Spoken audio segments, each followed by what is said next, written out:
What's going on, everybody? Welcome back to TTB Ravens Media, bringing Ravens content every single day. If you want to see daily Ravens content, make sure to hit the subscribe button down below and hit the notification bell as well if you want to get notified every single time we upload a brand new video. Before we get into this video whatsoever, guys, I want to say rest in peace to Dwayne Haskins. I was a big fan of him at Ohio State. He wasn't given, I felt like he wasn't given a good situation in Washington, and Pittsburgh, unfortunately, didn't give him the best opportunity. But, I was hopeful when I saw that notification. It was early in the morning for me. I was kind of in bed. And I was like, oh, Dwayne Haskins. I was like, where did he get signed? Like, that's awesome. I was like, maybe the Ravens picked him up because the Ravens were looking for a third quarterback. I was like, hey, like, sweet. And then like an hour later, I was like 15, 20 minutes later, I was like, oh, yeah, I should probably check that because I was laying in bed. And then I was like, oh my goodness, like it's tragic. It's tragic what happened. And also shame on Adam Schefter. Shame on Adam Schefter. He tweeted something about like he failed in Washington and in Pittsburgh or something like that. Really? Are you really going to do that? Like, come on. Like, he's a human being.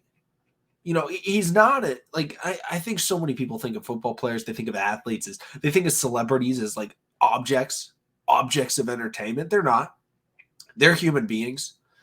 They have family, they have friends that truly care about them.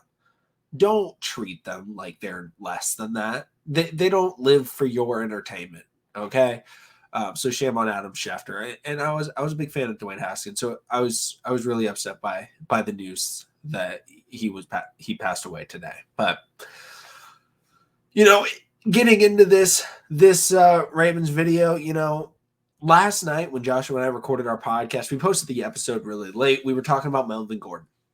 And we were like, would it be a good signing? And it was like, yeah, it would be a good signing. Go check out the full video if you guys want to see our full thoughts on it. But we talked about there's better ways the Ravens could use their money. And the best way that we talked about was for them to sign Calais Campbell. That was the number one priority. That's been the guy I want in the offseason after we got the major moves we made. Morgan Moses, Marcus Williams. Those are the big ones that needed to be made. Those are the ones that the Ravens got done. And then they turned to the defensive line. They got Michael Pierce. And I was like, okay, that's like set. Like the defensive line's not bad now. But I was like, we could still use Calais Campbell. Calais Campbell is still an elite football player, and I think a lot of people don't recognize that. Statistically, he may not be the same as what he once was, but he is the most important person, or has been the most important and most impactful player in the front seven for the Ravens over the last couple of seasons. He was very clearly the Ravens' defensive MVP last season. And I would argue that he was the team's MVP for the first 6-7 weeks of the year. He dominated. Even though statistically he wasn't there, he was in every single play. Every single play he was in. And he brings great leadership. He's the hype man before the game. And this is an incredible signing, bringing back a true leader who can still play great football at a very team-friendly cost.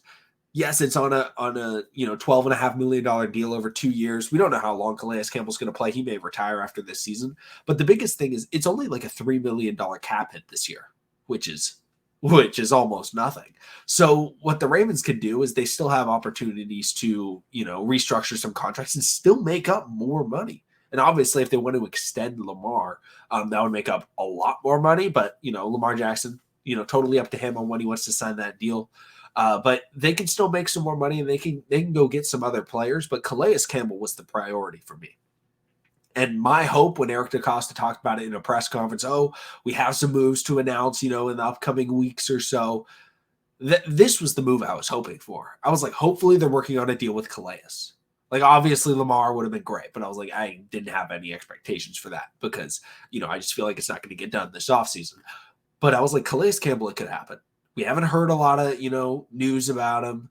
He's kind of I don't know how to phrase it, but a down, I don't know. He's not like super prevalent in the media. I don't know if humble's the right word, but he's not like outspoken about, I got to go to this team. I got to go do this. He's like, no, I'm just going to do me. I'm going to play great football, and whatever team wants to bring me in, that's where I'm going to go. And luckily the Ravens were like, hey, we want you back. And he was willing to come back. And I think it's an incredible move. I think he's going to be, once again, the most important part of this defensive line. And then in run situations, we have a guy like Michael Pierce, who's a phenomenal defensive tackle, a nose tackle. But Calais Campbell in passing situations can take up blockers. He can get to the passer. And then he can free up space for guys like Justin Madubuike, free up space for guys like Tyus Bowser, Adafe Owe, Dalen Hayes, whoever the Ravens drafted edge rusher. Like, there's so many opportunities. So I think it's an incredible move. Very happy with this signing. And also, I apologize. I think I sound like really nasally right now. Maybe that's just in my head, but I apologize if I sound really weird. But guys, let me know what you guys think about this signing. I think it's incredible. I would have come out with the video earlier, but maybe on live stream, I'll talk about the wild day that I have sort of had, like indirectly I've had, but some other people had an even crazier day. It was wild. So, later video will be coming out the second segment. Go check out the Melvin Gordon video that was posted yesterday. But thanks everybody for watching. Subscribe for Daily Ravens content, and I'll see all of you again tomorrow.